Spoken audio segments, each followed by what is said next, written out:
Yeah, well, I mean, look, I'm Stephen Beschloss. I publish America, America. You know Scott Dworkin, who publishes the Dworkin Report. We're both. Can I say this? We're both pro-democracy advocates, and trying our damnedest to try to defy this appalling moment in American history that doesn't have to be. This trajectory is not inevitable, and yet here we are in surely the worst time in our lives, and there's no good reason why we had to be there except for, well, maybe 77 million people who thought that somehow this was not going to turn out the way that it is turning out. And the lack of imagination, or the lack of knowledge, or the knowledge and the desire for exactly what's happening, that's a pretty appalling combination. Yeah, it's I mean, I've always tried to. I remember the first time, it must have been 2016. It was before he was sworn in, calling for his impeachment, and I remember there were folks like who are friendly and obviously have pushed for it, like Lawrence Tribe and some others. I won't name everybody, Yeah, but they were like, you can't just talk about impeachment. You can't just. And I'm like, well, he's in violation of the Constitution, so shouldn't we be talking about impeachment? And yeah, I don't even know. I'll have to look up to see if there's anybody tracking it, how many impeachable acts there are. I think there is one group that's tracking it all, but from what I see, it's hundreds, because there's yeah, these little things that seem very little, and they're actually quite enormous.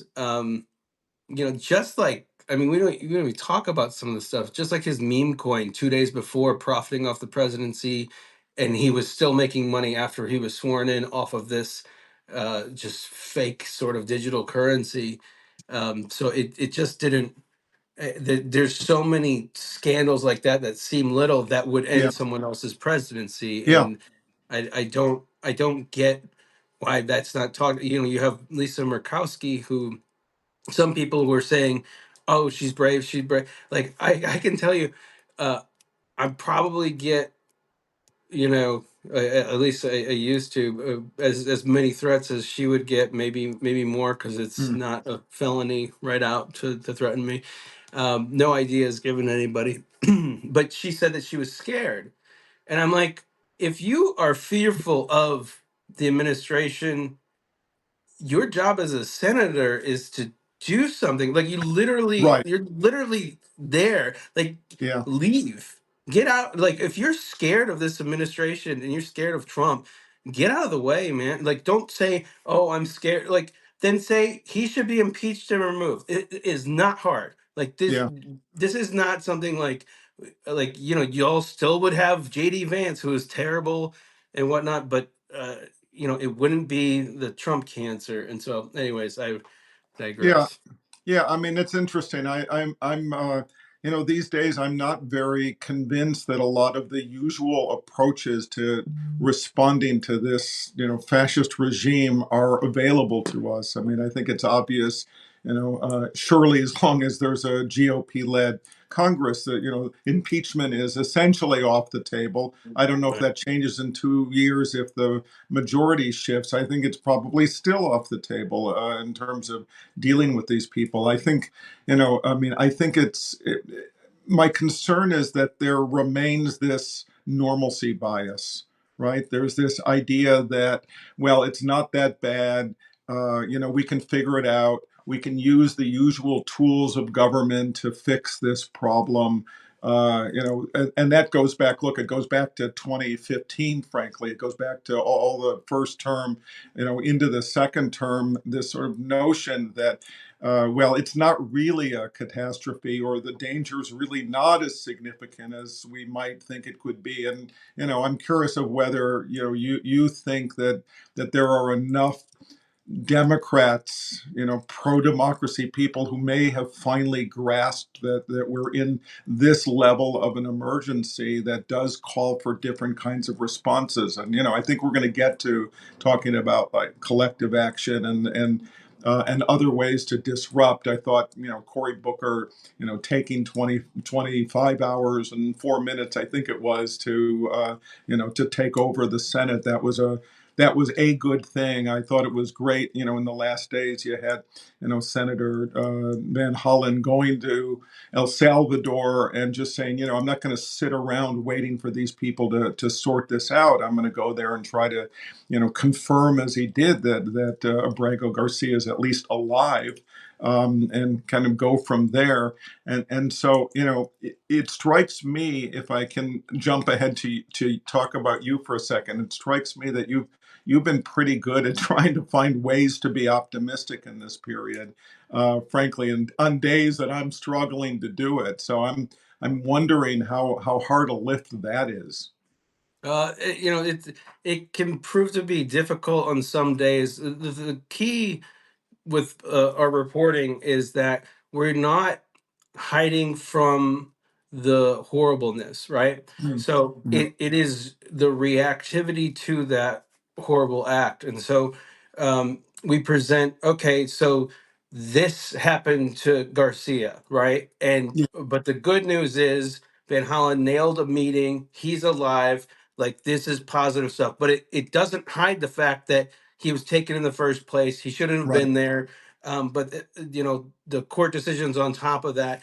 Um, so there is a layer there where it's like we have the reality, but there's a positive nature to it. And I looked back, and my editor, I sound fancy when I say that, but we've talked about, like, how long have you been doing this? And mm, we really have been doing this for 10 years, yeah, and it's just because it really does. John Lewis, the late great John Lewis, and some others who I've been lucky enough to meet in my life, have taught me some things that they nothing really infuriates them more than seeing people happy. Now, I don't take joy in anybody's injuries, or the people who are getting hurt from this, obviously, sure, but I think that we have to sometimes sit in our moment, sit in our environment around us, and take the joy in when we can. I mean, I am constantly hearing from people who are, getting hurt, or that are affected by this regime right, in so likewise. many negative ways. But it's And like there's you a lot of have to, despair, there's a yeah. lot of resignation, there's a lot of feeling of being overwhelmed. There's nothing I can do, I'm powerless, I don't know what to do, and by the way, some of those are people who, were subscribers and said, I just, I can't take Oh any yeah. of this anymore. And I understand it, I do. And so I think, in some ways, part of the task that, you and I and other sort of Substack and independent media who are motivated to try to say things as clearly and as vividly as we can. You got Steve Schmidt, the warning, right? He's always warning, and sometimes, it feels like he's really warning, like, like, man, isn't there a day when the sun comes out? Right. On the other hand, finding a way to keep people connected, engaged, wanting to be involved, and believing that their engagement matters. And so again, I'm back to your sort of, I think your efforts to find those, slivers or shreds or solid examples when, and there's real reason to be optimistic that there are leaders, that there are, democratic, democracy advocates who are doing something that's pushing back and making a difference. Yeah, behind the scenes as well, I'm not always the most cheery, happy, like, kind of Yeah, guy. It helps me as well. But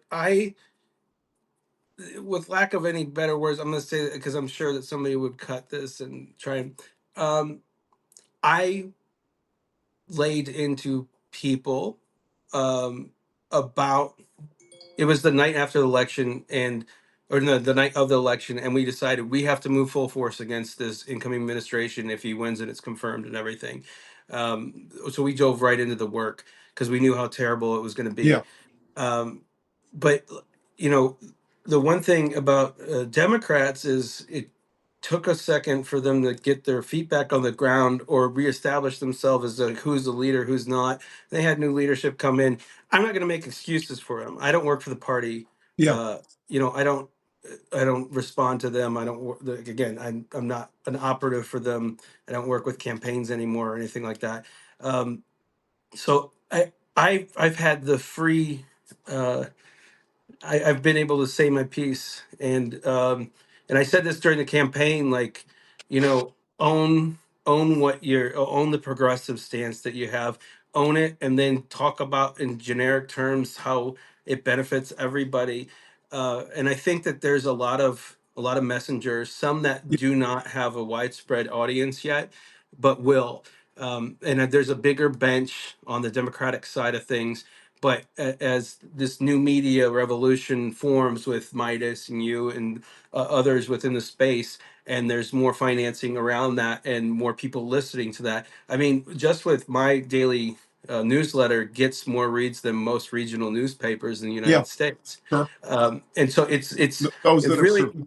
harnessing that voice and then making sure that people know, what you do, everything you do does make a damn Yeah. difference. That every Yeah. single thing you do, you send letters. If you can't make phone calls for whatever reason and you send letters, boom, awesome, you've done your job today. And you talk to people like Jess Craven, legendary organizers like that, like, doing something is better than nothing. And Yeah. I can't tell you, as a former intern in a congressional office 23 years, whatever long ago, like, you had to look at every letter and file every letter, and it was Yeah. so annoying. But it was also interesting because there were these stories that you read in it, and members of Congress may not read every single letter, but what they do is they get a collective of that, maybe weekly briefing that says what subject they've received letters on. And when they see 1,000 letters about we want you to demand that Trump return Abreu Yeah. Garcia, and that you assist with that. When they see that, that matters because they're Yeah. starting to get concerned. When we respond to them on social media, that matters because they look at that and they're like, "Ugh," they get a little nervous. And sometimes that outweighs Trump's power. Anyways, I just think it's really important for everyone to know that, like, whatever you do, do something. Do Everything you do something. matters. It Yeah. doesn't have to be just phone calls to Congress, which are phenomenal and great. It doesn't have to be just showing up to protest or anything like that.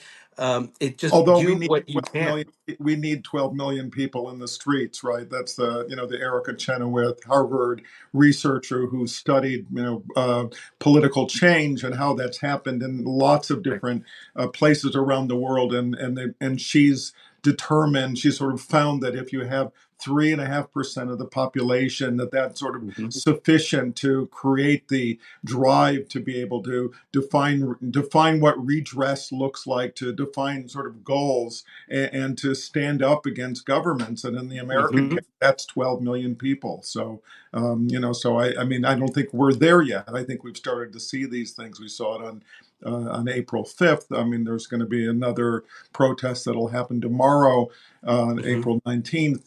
But I think we're still at a point where we're sort of building sort of smaller demonstrations toward that Mhm. larger thing, where it's finally, Americans say, like, they've just had it with the fact that we have a government that is like utterly abandoned the Constitution and the rule of law and due process, the most basic thing in a judicial, in a democratic system of justice, that has to be pushed back again. And this guy who's created these ridiculous trade wars around the world with his tariffs, that has obviously been tanking the stock market and is causing prices to go up, and is going to have all kinds of ripple effects.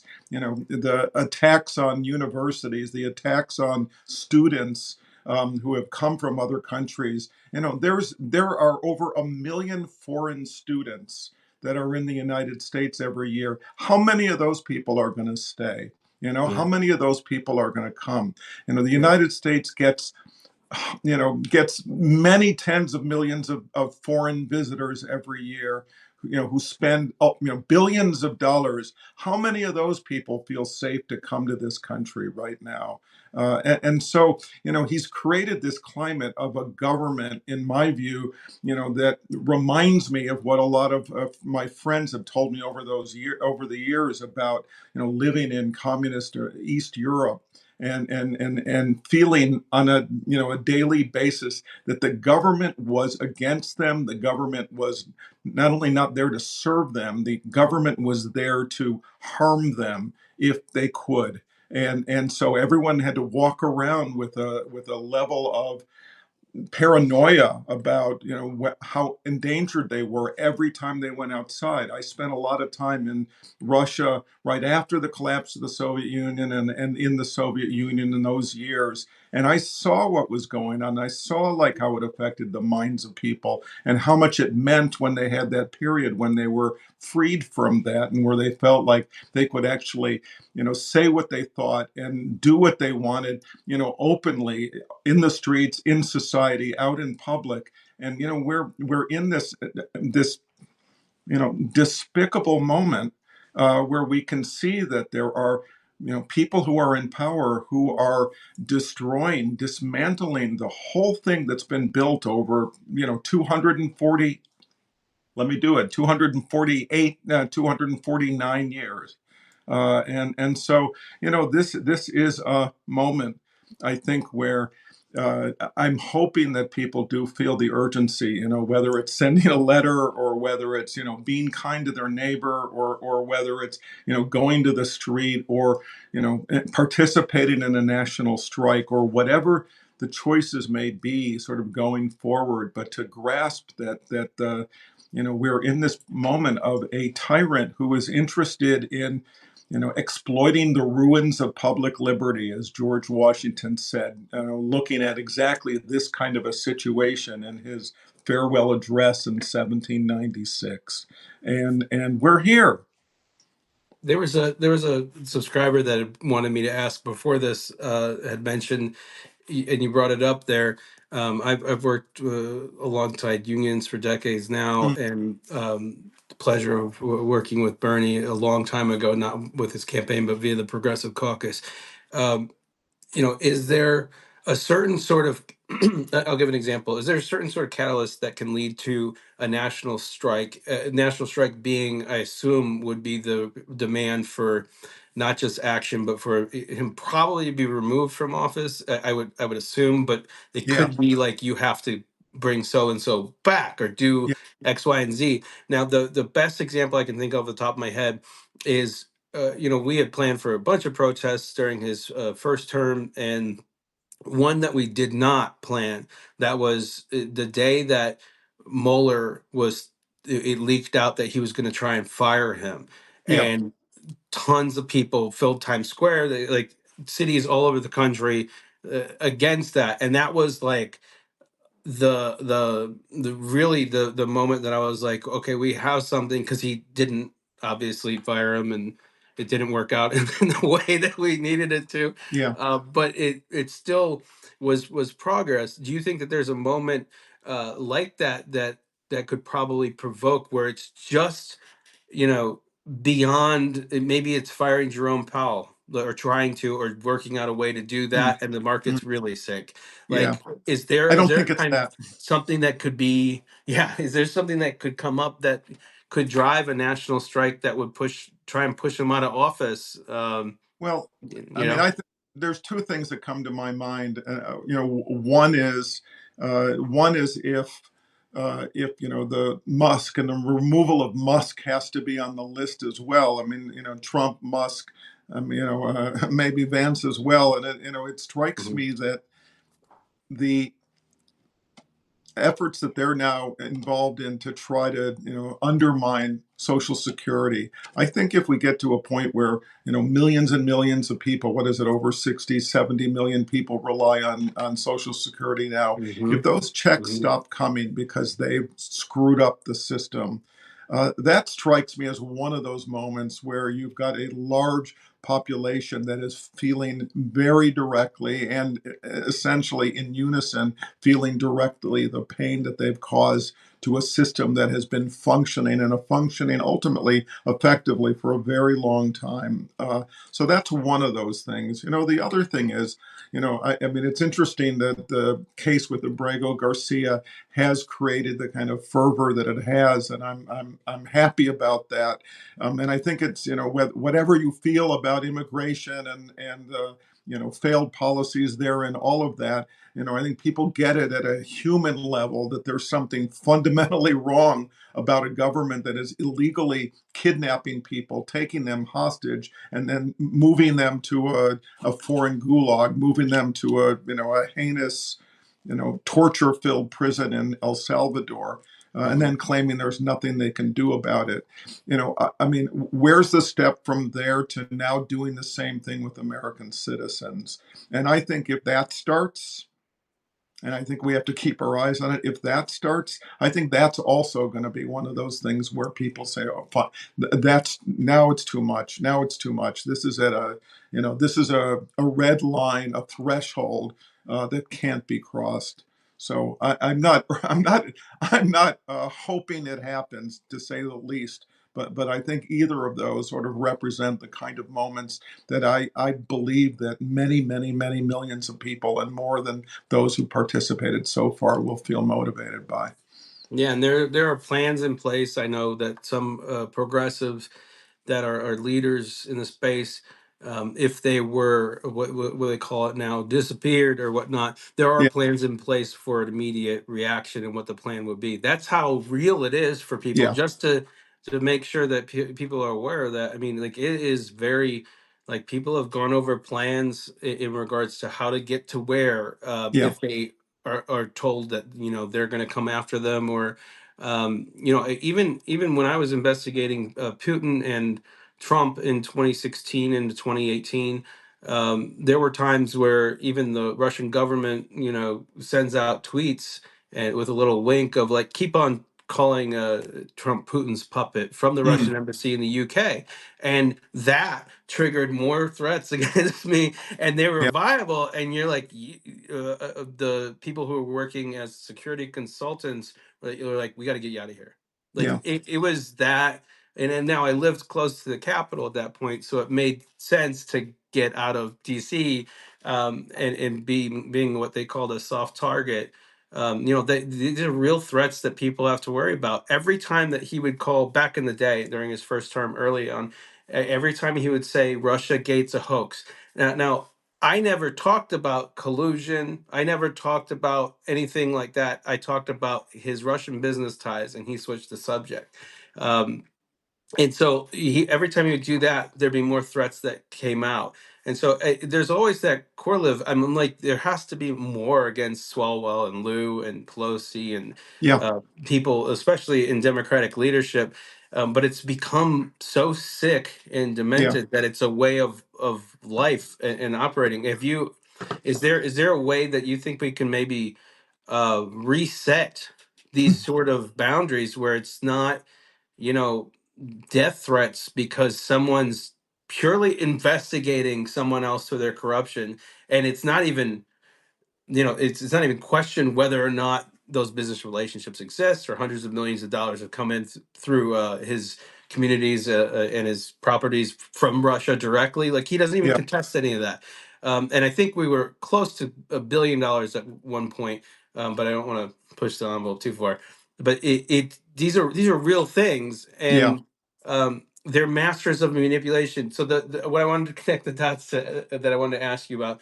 So yesterday, um, the leader of El Salvador sent out pictures of Barrio Garcia. Look at them drinking margaritas. Now, there's no yeah, doubt Van Hollen's not drinking anything that they're serving. Like that's not going to happen. But like I would assume not, unless it was their own liquid that they brought, or whatever along those lines. But like that sort of propaganda, like there is no way in my mind. Do you think that Trump pushed against this from even happening? Because I just can't see him being like, oh, this will work out in a positive for us if they see him and there's a visual of him, and they decide to dress him up in like, nice bright colors, acting like he's hanging out. I, yeah, I mean, is this just I know that this is sort of softball, but like, is it just a false narrative? Like, what are they trying to paint some kind of picture? Like, he's not just doing fine; he's thriving. He's not in any kind of supermax cell prison. Like yeah. like One what one is of going my on there? Yeah, one of my followers sort of, referenced Theresienstadt, during the, the Nazi period. And, Theresienstadt was essentially was a prison. It was a kind of a holding station in a, Mhm. those kind of buildings in Czechoslovakia, and the Jews that were there, they sent out these pictures of them like sitting in libraries and having a perfectly nice time. There's really, to suggest, and they actually shot documentary footage to demonstrate like how well everyone is doing, and of course those people were all then taken from there to the extermination camps. So I mean, the charade of whatever, having him put on a nice shirt and wear a baseball cap and Right. putting some glass with a salt rim around it, Hmm. may, I don't know if that appeases anybody in particular. It doesn't, Right. it doesn't change any of the dynamic, and it doesn't change the most basic fact, which is that Trump pretends like he's in their custody and there's nothing he can do. I mean, which is the most ridiculous thing. Oh yeah. It could be stopped instantly if he chose to.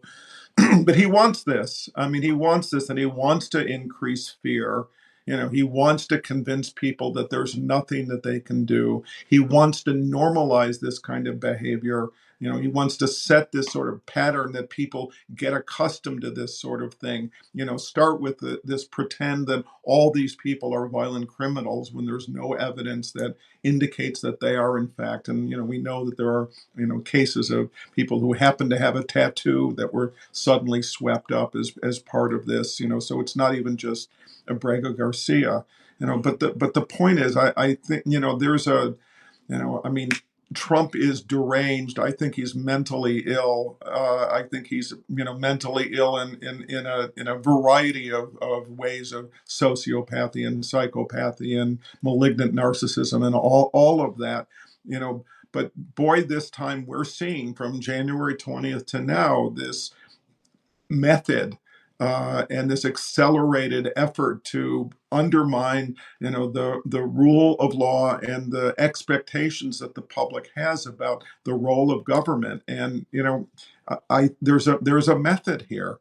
It's step by step. It's the point of the frog, being placed in the water, and it's just gradually getting hotter. And by the time it's too hot, you don't even know it anymore, right? It's too late. And that's why I feel very much this urgency of the moment. And I've been trying to focus, for myself on, not only the capitulators, right? Not only the Paul Weisses of the world, the law firms that have capitulated, not only, the decision that Columbia University made to capitulate and try to go along with Trump, thinking that was somehow going to appease them and make things work out for them in some way.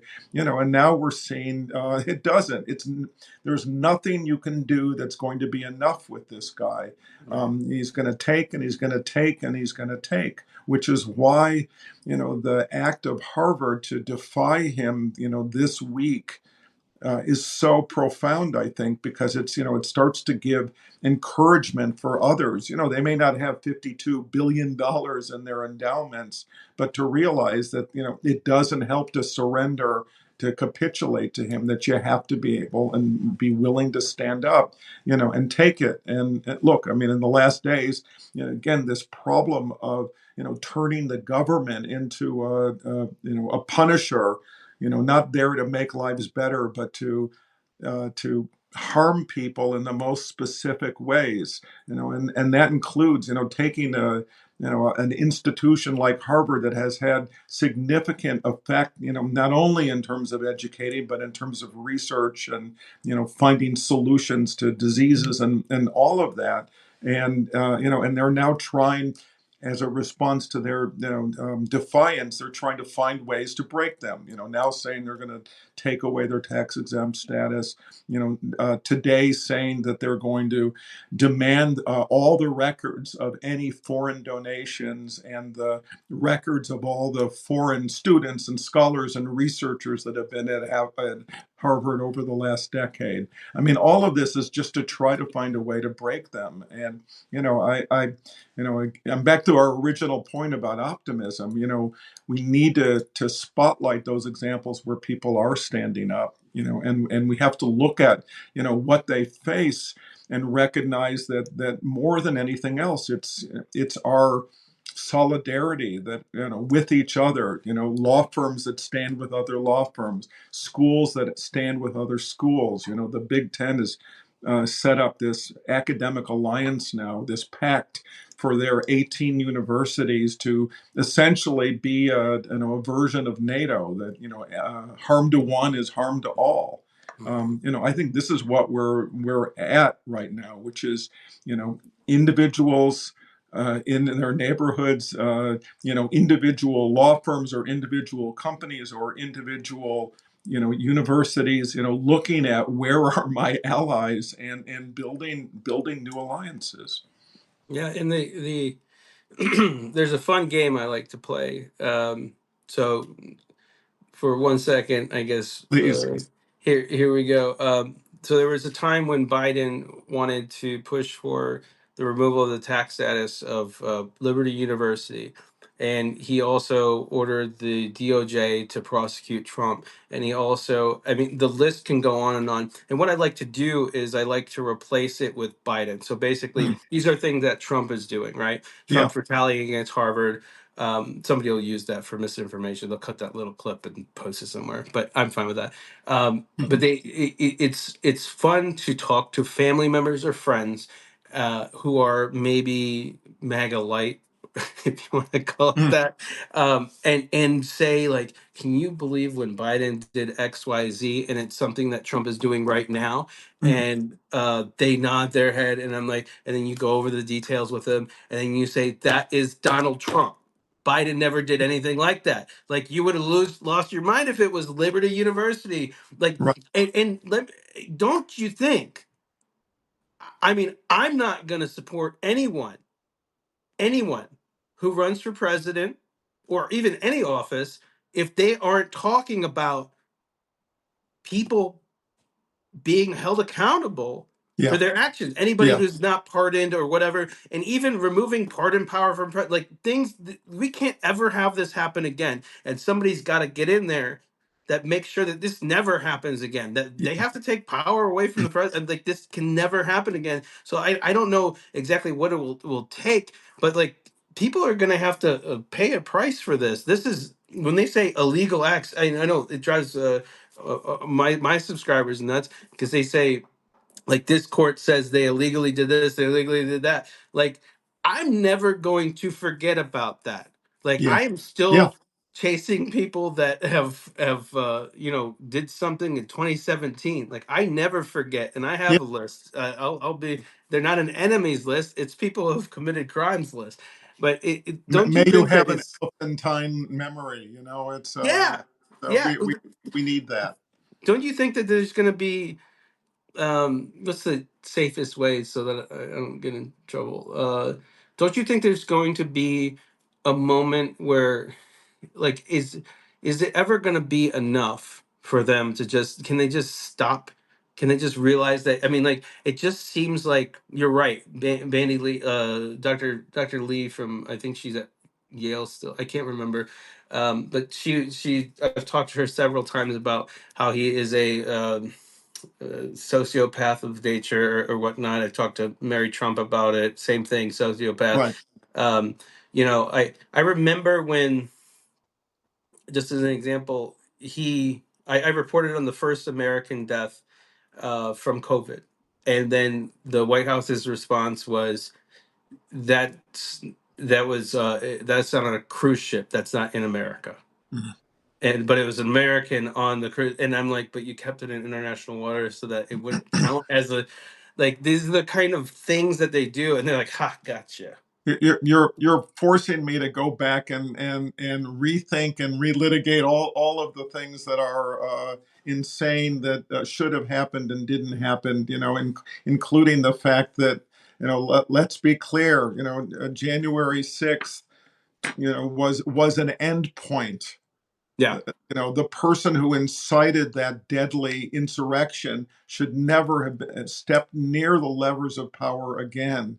And we can talk through what Mitch McConnell Oh, didn't do. We can walk through all of the people who made the decision to let him go. That not to get not to be held accountable. And I was one of those who was extremely hopeful about Merrick Garland, because I really did think that here was somebody who looked back at the Nuremberg trials and looked back at sort of the history of the country, and saw the important role of the Justice Department to actually hold people accountable, and he never did.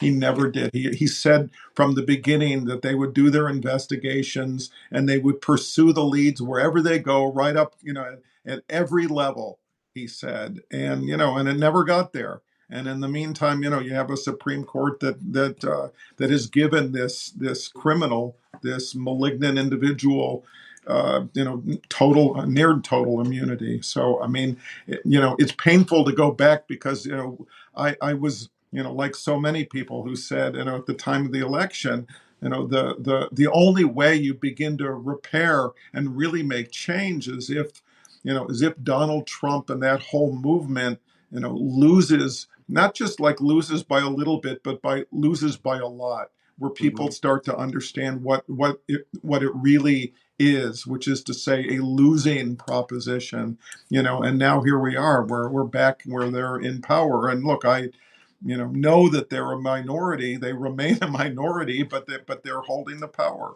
And that's why it becomes so important in this situation of this tyrannical minority, which is controlling the levers of government right now, dismantling the levers of government right now. That people need to recognize. I hope everybody recognizes that it's what we do together that actually has a chance to make a difference, because we are the majority. Mhm. It's weathered with battle scars to prove it, Yeah, and it really is. I know that we're coming up on time here, but yeah, I guess I just want to say that it really is inspiring to see how many people joined our efforts immediately. I'm talking about the morning after the election. I yeah, basically was like, I understand it if you need some time, but for those of you who don't, like, let's just start with, there is this guy and he is possibly going to be the attorney general, and if this happens, I can't be here. Right, I have to, like, this is a danger to me. Matt Gaetz is not a fan of mine. yeah. We are not friends. I tried to get him banned from Congress on January 6th. That had nothing to do with January 6th at the time. Mm, He had just had, I had exposed him for having no mask on at Mar-a-Lago on New Year's Eve, and he responded saying that this is Gates, DeSantis, and Trump country. Every something along the lines of, like, it will always be legal to do so, and I was just like, that's gonna age terribly, and it did. But we have the opportunity now to kind of reset and come up with the kind of messaging that sticks yeah, with folks, and is not about as much about the social issues, but owning those social issues, so they can't own a narrative based on hurting our trans friends, based on hurting our yeah, allies and the people that we love and support, because that leads to hurt and pain, and it's dangerous.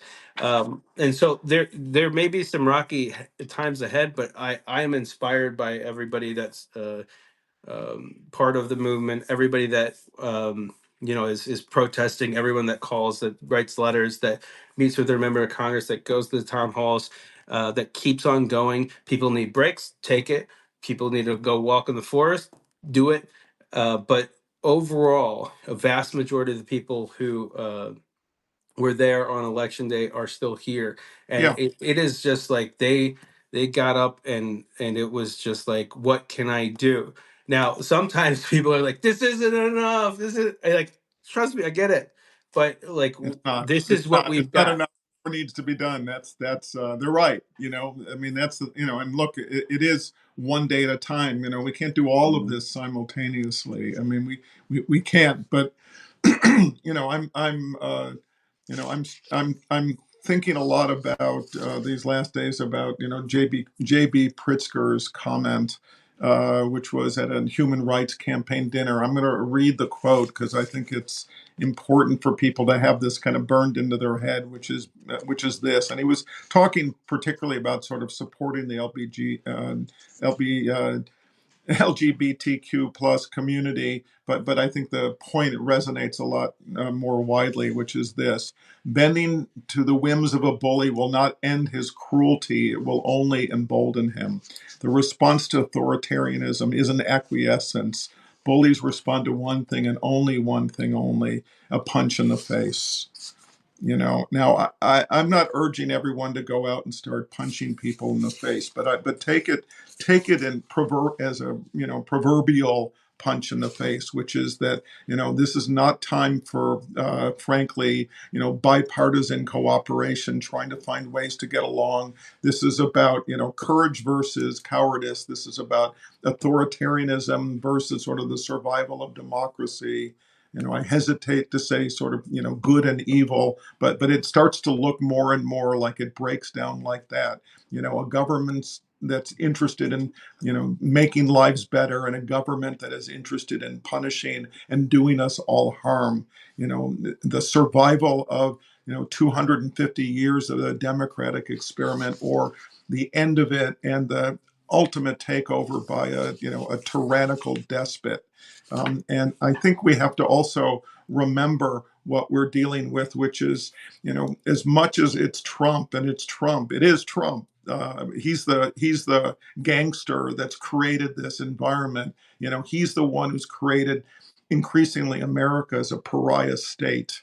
As the rest of the world looks on, the America that they used to know, that used to be generous and warm and welcoming and believing in democracy. And they see all of that at a kind of endpoint that we hope someday they can, revisit that notion. But it's not just Trump. I mean, this is why the focus on election by election at every level is so important, because the fact is that you know you had how many senators, how many House members in the Republican Party who stood up on the day that they were put in office and said, I take an oath to protect and defend the Constitution of the United States. And right now, every single one of them has abdicated their duty to protect and defend the Constitution with this regime. And, it just can't stand. Absolutely. No, and we'll talk further, obviously, in the future about this, but that's a good way to wrap it up because I don't have wiser words than that at the moment. Just keep on rocking on. Onward is Yeah, what I say. please. Please But, do. but And everyone, that's please, yes, stay involved. Don't give up. Please be helpful. You know, the, and then do not assume, do not be overwhelmed, do not despair, do not believe that we can't overcome this period. Do not, believe that, their victory ultimately is inevitable. This is a yeah, moment that we're going to get through. absolutely. 100%. No, and thanks for having this discussion with me Yeah, I today. really appreciate it. And we'll do this again sometime Thank you. soon. And See you. we'll just people who are make sure that you subscribe to Steven's Substack as well. It's great reading. I'm a subscriber. And then also our Please recording of read this. Dworkin Report. And our recording will be out. I think it'll be out the day after Easter. If you missed this or whatnot, I can send you in advance if you're eager to watch it. So let me know. But thanks for taking the time, y'all. Appreciate you. Yeah, thanks so much. Bye.